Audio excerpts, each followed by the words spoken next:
नगर से महिला विकास मंच की जिलाध्यक्ष हमारे जितने भी दर्शक हैं सारे दर्शकों को सादर प्रणाम। आप लोग कैसे हैं कमेंट करके बताइएगा। वीडियो आज बनाने का बिल्कुल मन नहीं था, इतनी गर्मी पड़ रही है। रात में आंधी तूफान आया हुआ था लेकिन फिर भी जो है मतलब गर्मी उतनी तेज़ है, इतना तापमान तेज़ है ना, टेम्परेचर हाई है ना कि बिल्कुल समझिएगा कि बिल्कुल बाहर निकलने का मन नहीं कर रहा है, कोई भी कार्य करने का मन नहीं कर रहा। जैसे लग रहा ना हर चीज़ पे रोक लगा हुआ है। कुछ तो इंसान परेशान करते हैं तो कुछ तो जानवर परेशान करते हैं, जो बचा खुचा वो भगवान भी परेशान कर रहे हैं।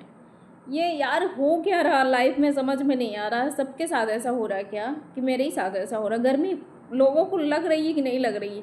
एक तो डर बना रहता है ना, अभी हम वीडियो बना रहे हैं ना, हमको डर बना हुआ कहीं हमारी लाइट ना कट जाए। आधा अधूरा वीडियो बनाओ तो मतलब अभी हम एडिटिंग भी नहीं कर पाते हैं, तो कि मतलब चलो छोटे छोटे पार्ट में वीडियो बना लो, इसके बाद जो है ज्वाइन कर दो। कल जैसे 10 मिनट पूरा हुआ, 11 मिनट पे जैसे ही लाइट कट गई। तो ये चीज़ें हो रही हैं ना, क्योंकि इतना तेज़ जो है मतलब गर्मी पड़ रही है ना कि लोगों के घर में कूलर है, फ्रिज है, बहुत सारी चीज़ें हैं, मतलब एसी भी लोग लगवा रखे हैं, तो मतलब इसका लोड नहीं ले पा रहा। ऑटोमेटिक जो है कहीं ना कुछ प्रॉब्लम हो ही जा रहा है, हालांकि मतलब बन जा रहा है। लेकिन आप लोगों से बस मैं रिक्वेस्ट करूंगी कि बच्चों का, और जो सबसे ज़्यादा बुजुर्ग दादा हैं या माँ है या दादी हैं, जो लोग भी हैं, उनका खास कर ख्याल रखिएगा। आज मैंने अपने पूरे घर का जो है सफाइया मैंने करवाया, क्योंकि पूरा चारों तरफ हम दरवाजे खोल देते हैं पूरे दिन में, रात में तो हालांकि बंद कर देते हैं। छत का, गलियरे का, अपने रूम का पूरे तरीके से, कहीं से खिड़की वगैरह हर चीज़ खोल देते हैं, तो मतलब इतनी धूल आ जाती है कि आज हमको एक हेल्पर को लगवा करके पूरा हमें घर को धुलवाना पड़ा। कम से कम 3 घंटे लगे थे। और चिड़िया के लिए जो है मैंने पानी पीने के लिए व्यवस्था कर दिया यहाँ पे, और ताकि जो है किसी की आत्मा को संतुष्टि मिलेगी तो वो हमें मतलब आशीर्वाद ही देगा, ना कि हमें मतलब कुछ अंदर से वो करेगा। तो जितना आप लोग जानवर का, इंसानों का जितना आप सेवा करेंगे उतना आपके साथ अच्छा होगा, ठीक है। और बाकी आज फिर एक नए मुद्दे को लेकर के मैं आई हूँ। कुछ चीज़ें ऐसी हो रही हैं हमारे समाज में, लोग बेटियों को बोझ समझते थे, कुछ ऐसा समय था, अभी भी बोझ समझते हैं। हालांकि हम लोग के घर में तो ऐसा कुछ नहीं, हम लोग भी 5 बहन थे, लेकिन हमारे पिताजी कभी ऐसा चीज़ें नहीं किया उन्होंने कि मतलब बेटियों को बोझ समझते हैं। आज भी जो है मतलब पापा उतने ही जितना पहले प्यार करते थे उतने आज भी प्यार करते हैं हम लोगों को, और ख़ासकर तो मुझे ज़्यादा करते हैं। मतलब क्योंकि अभी मैं अकेली इस टाइम बची हुई हूँ, पापा ज़्यादा मुझसे क्लोज़ हैं, मम्मी भी बहुत ज़्यादा मुझसे क्लोज़ है। तो थोड़ा मतलब हम नहीं कहा जाता है कि मैं बहुत फ्रेंकली हूँ, कोई चीज़ कहती हूँ ना तो आज मेरी बड़ी वाली सिस्टर की बेटी की तबीयत ख़राब थी, तो मेरी बड़ी वाली सिस्टर नहीं फ़ोन लगा पाई मेरे पास, क्योंकि मैं गुस्सा ज़्यादा करती हूँ, इसलिए कि इस टाइम जो है बच्चों को जो है मतलब नहीं बाग वगैरह में आम, अरे यार बाज़ार से ख़रीद लेना। बच्चे जब लूह में जाएंगे तो उनकी तबीयत ज़्यादा ख़राब होगी ही होगी। तो वो बाग उनकी पर्सनल बाग है, तो उसमें तुम काहे के लिए उसमें जाने देती हो? अगर ज़बरदस्ती जा रही है तो मार के घर में रखो। वो कल चली गई थी लूह में, वहाँ पे बाग में आम देखने के लिए, कोई तोड़ तो नहीं रहा है। जब वहाँ से वो आई तो उसको इतना ज़्यादा बुखार आ गया, इतना परेशान थी कि मतलब कल उसको एडमिट किए थे यहाँ पे हमारे यहाँ। तो हमको पता नहीं चला, अगर हमको पता चला होता तो हम सिस्टर को अपने डांटते। तो आज मैं पापा से हमारी सिस्टर फ़ोन करवाई कि मतलब बोल दीजिएगा कि मतलब उसकी तबीयत ज़्यादा ख़राब है, मतलब सिस्टर की बेटी के। तो पापा मेरे मुझे बोले, तो पापा को भी मैं बोलने लगी। मैंने कहा जब बच्चों का कोई ध्यान नहीं देगा, भैया मेरे पास भी मेरी बेटी है, मेरे पास कोई पति नहीं है पर्सनल, मैं उसकी इसी की माँ हूँ, मैं इसके पिता भी हूँ। तो मैं एक सेकंड के लिए इसको गलियरे तक नहीं जाने, बालकनी तक नहीं जाने देती हूँ। अब सोच लीजिएगा, चाहे कुछ भी हो जाए, मेरा सब कुछ लुट जाए, सब कुछ ख़त्म हो जाए, लेकिन मैं बेटी को तो बिल्कुल अपने आँख से दूर होने नहीं देती। मैं अगर भर नींद में अगर दिन में सो रही हूँ ना, अगर ये बिस्तर से उठ के अगर चली भी गई ना बालकनी की तरफ ना, तुरंत चाहे नींद मेरी पूरी हो या ना हो, इनको तुरंत बुला करके हम बिस्तर पे ही रखते हैं। मतलब कभी भी एनी टाइम कभी भी कहीं भी हमें आना जाना पड़ता है, हम इनका ना साथ छोड़ते हैं ना हाथ छोड़ते हैं, हर चीज़ पे केयर करते हैं। कोई बच्चे देखिए, बहुत सारी माँ को मैं माँ के ऊपर कमेंटबाजी नहीं करना चाहती हूँ कि बहुत सारे लोगों के पास मतलब बच्चे हैं। अभी एक वीडियो आज वायरल हुआ है, बहुत ज़्यादा नहीं, 3 साल की बच्ची रही होगी, एक हाफ बनियान में और छोटे से अंडरवियर पहनी हुई है बच्ची, और इतना छपकी इंस्टाग्राम पे बहुत ज़्यादा वायरल हो रहा है, यूट्यूब फेसबुक पे इतना मार मारे है उसको कि मतलब यहाँ मतलब पूरा साट पड़ा हुआ है, कमर में, पीठ में। अरे यार ऐसा क्यों लोग करते हैं? पैदा करने के लिए, जन्म देने के लिए तुम 9 महीने तक कितनी पीड़ा उठाती हो। अगर बच्चा थोड़ा सा लापरवाही भी करती है, हम भी मारते हैं, ऐसा नहीं है कि नहीं मारते, मारते हैं लेकिन उतना नहीं मारते हैं। फिर अगर हम थोड़ा सा भी अगर मार देते तो हम खुद रोते हैं बाद में। लेकिन आजकल हम 5-7 महीने से बिल्कुल छू नहीं रहे इनको। अब इतनी समझदार हो गई है कि बहुत अगर हम गहराई से समझा देते हैं कि बेटा देखो, हमें इतना प्रेशर मत डाला करो यार, कुछ भी बातें हैं तो हमें मतलब हम तुम्हें समझा रहे हैं तो तुम समझ जाया करो। अगर हमें प्रेशर दोगी तो हम मतलब दिक्कत होगा, हम डिस्टर्ब होंगे, तो मतलब हमें परेशानी होगी ना। हम ही तुम्हारे लिए सब कुछ है, माँ है, बाप है। अगर हमें कुछ हो जाता है तुम्हें कौन देखेगा रेखेगा। मतलब थोड़ी देर के लिए शांत बैठी रहेगी, फिर आएगी हमें लाड प्यार करेगी। तो बहुत ज़्यादा मतलब हमें अच्छा लगता है कि हमारी बेटी इतना मैच्योर है, इतना समझदार है।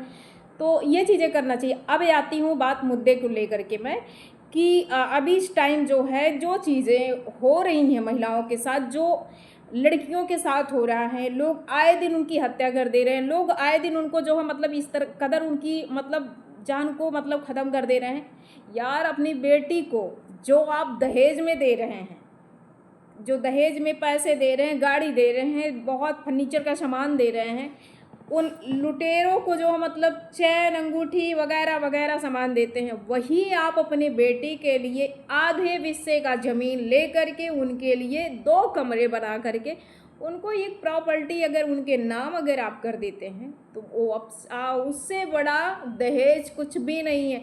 और ख़ास कर मैं ये कहूँगी कि अगर बेटी प्रताड़ित हो रही है मायके ससुराल में, तो आपको अगर बेटी थोड़ा सा अगर आपको हिंट दे रही है कि मेरे ससुराल वाले मुझे मेंटली टॉर्चर कर रहे हैं, तो आप बिना देरी किए हुए आप उनको वहाँ से तुरंत फ़ौरन अपने पास रिसीव करिए, लाइए उनको और छोड़ दीजिए सारी चीज़ों को।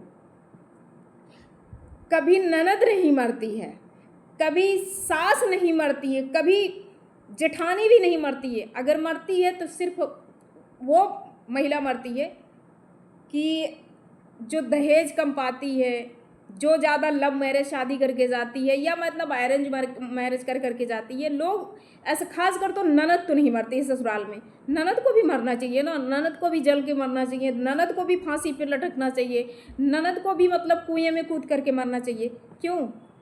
केवल वही बहू के ऊपर ही यही अत्याचार होना है? अरे यार, एक रिटायर्ड जज जो कि महिला, वो कितनी महिलाओं की ज़िंदगी उसने नष्ट किया होगा, आज अपनी मरी हुई बहू के बारे में इतना गंदा टिप्पणी करना, ये कहीं का शोभा नहीं देता। उसको पता नहीं कौन सा सीजीएम कोड में कौन ऐसे संविधान में लिखा था कि ऐसे इंसान को जो वो डायरेक्टली जज नहीं बनी होगी, पहले वो वकील रही होगी, ठीक है, पहले वो एडवोकेट से वो ऐसा काम ही की होगी कि वो उसको डायरेक्टली वहाँ पे ले जा करके बैठा दिया गया होगा। लेकिन जितने भी अगर महिला केस में वो हमको लग रहा है क्रिमिनल केस जैसे उसका लड़का देखता था, वैसे ये क्रिमिनल केस देखती रही होंगी। कभी भी एक महिला को सुरक्षित करने का काम नहीं उन्होंने किया होगा जो गिरिबाला जी थी।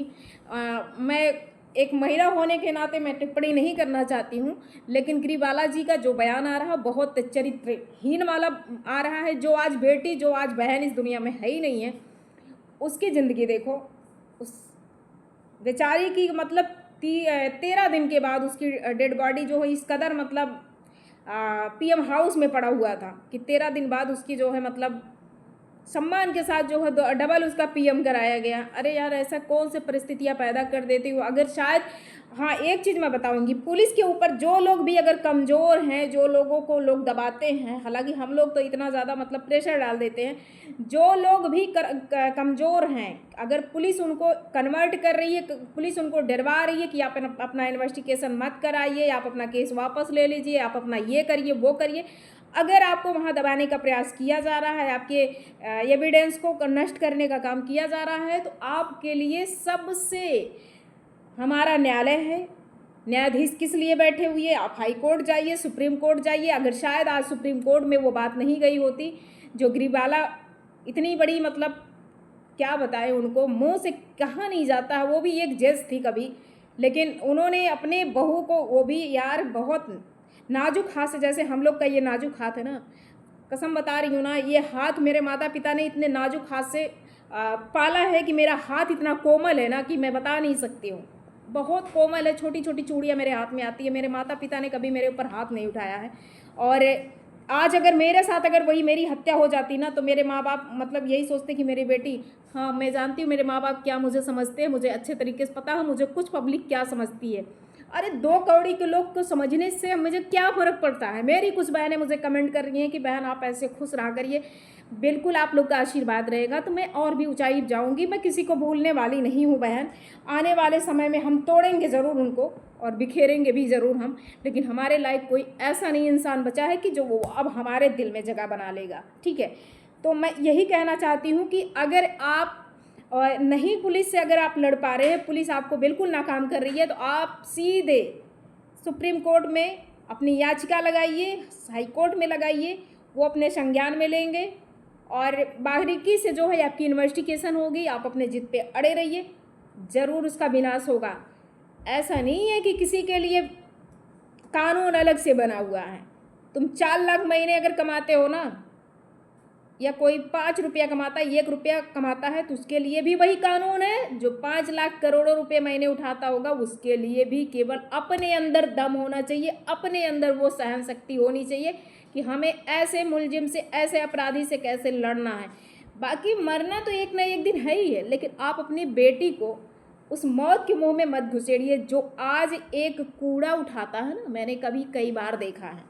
अब यही गर्मियाँ आ गई हैं, बारिश के टाइम से तो हालांकि निकल जाएंगे, जो बेचारे मांगते हैं उनकी ये रोजी रोटी होती है। जो आप लोग गांव में देखे होंगे कि अपनी झोपड़ी लेकर के गर्मी के सीजन में पेड़ के नीचे अपनी झोपड़ी बना लेते हैं, गांव गांव में अपना डेरा डाल लेते हैं, तो मांग करके खाते हैं। लेकिन उनके परिवार बेशक वो 70 वाली पीते हैं, उससे नहीं मतलब है, लेकिन अपनी फैमिली में बहुत प्यार से उनका चूल्हा जाके देखिए, उनका खान पान देखिए, उनका प्यार देखिए। आपस में लड़ते हैं, प्यार प्यार में लड़ते हैं, लेकिन उनकी रात बहुत प्यारी गुजरती है और सुबह उठते फिर वो अपने कार्य पे, जो उनका बिजनेस है, जो उनका काम है। कि लोग कहते हैं अरे ये तो भीख मांगे वाला है, तो भीख मांगे वाला ना हुआ वो। उनकर जैसे तुहार काम है क्राइम करो, वैसे उनकर काम है कि मतलब वो अपने पेट के लिए वो अपना कार्य करते हैं। अरे ठीक है, चोरी तो नहीं कर रहा अगला ना, वो भीख मांग करके खुलेआम आपके दरवाजे पे जा करके मतलब आप उनके झोले में 1 रुपये डालिए, 2 रुपये डालिए, थोड़ा सा अनाज डालिए, लेकिन वो प्यार से मांग करके लेके जाते हैं ना, अपने घर में खुशी खुशी पालते हैं। वो तो नहीं अपने बच्चों को, अपने बीवी की, अपने घर वालों की हत्या करते हैं ना। ये कभी भी आपने नोटिस किया होगा, कभी जो भीख मांगने वाले हमारे भाई बंधु हैं ना, जो बहनें हैं ना, उनके घर में एक घटनाएं नहीं घटती हैं। सिर्फ यही लोग करते हैं जो 2 कौड़ी के लोग कहते हैं नाम से ये अमीर है ना, नाम से अमीर नहीं है ये दिल से बहुत कुकर्म इंसान है, बहुत अंदर से क्रिमिनल इंसान है। उनकी चेहरे पे, उनकी घर से और उनके बनावट से, उनकी सुंदरता पे आप मत जाया करिए। और जो लोग ऐसा करेंगे, हम तो कहते हैं इनके ऊपर थू थू करना चाहिए। आप अगर एक बहुत गरीब, एकदम लो फैमिली के बीच में अगर आप अपनी बच्ची को जो है मतलब वही दहेज अगर उसके घर में अगर देंगे ना, तो कसम बता रही हूँ आपकी बेटी को कभी रे नहीं कहेंगे, ठीक है। बहुत प्यार से आपकी बेटी का जीवन यापन करेंगे।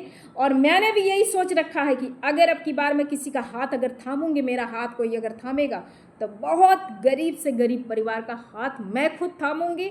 और मैं कह रही हूँ कि सोशल मीडिया में मैं रहूँगी, आप लोग को दिखा के करूँगी वो चीज़ कि उस परिवार का किस तरीके से मैं जीवन यापन कराऊँगी और ख़ुद मैं कैसे अपने जीवन में आगे बढ़ती हूँ, क्योंकि वो मेरे अंदर वो शक्ति है, ठीक है। बाकी वीडियो 13 मिनट का हो चुका, कुछ अगर छूटा होगा, जाते जाते मैं यही कहूँगी कि अपनी बहन बेटी को अगर आप हमेशा, जैसे पुलिस इन्वेस्टिगेशन करती वैसे आप लोग अपने बेटी का इन्वेस्टिगेशन करिए कि आपके बेटी प्यार से, मोहब्बत से, ये मत कहिए कि बेटा तुम उसमें मैनेज कर लो, घर को संभाल लो, किसी का जवाब मत दो, किसी को ये मत कहो, उसी में तुम तड़पती रहो, ना ना ऐसा मत करिएगा। अगर वहाँ से थोड़ी सी प्रॉब्लम, नहीं तो बेटी भी जाएगी, धन भी जाएगा, धर्म भी जाएगा, और आप कुछ कर भी नहीं पाएंगे लास्ट में, ठीक है। तो ऐसा है, जीते जी बेटी को आप ढोल नगाड़े के साथ उसको वापसी, जैसे आप विदाई के समय करते हैं वैसे आप वापसी में भी लीजिए। और बाकी लड़ गया जो भी लड़ना है। वीडियो 14 मिनट का हो चुका है। और जितने भी हमारी बहनें जुड़ी हैं, जितने भी हमारे भाई जुड़े हैं, हम आप लोगों के लिए बस माता रानी से प्रे करेंगे कि आप लोग अपने जीवन में हंसते खिलखिलाते रहिए और एक ना एक दिन ज़रूर आप लोग कहीं ना कहीं कामयाब होंगे ज़रूर। और चलिए कल वीडियो डालते हैं, बाकी सबको जय हिंद, जय भारत, गुड नाइट।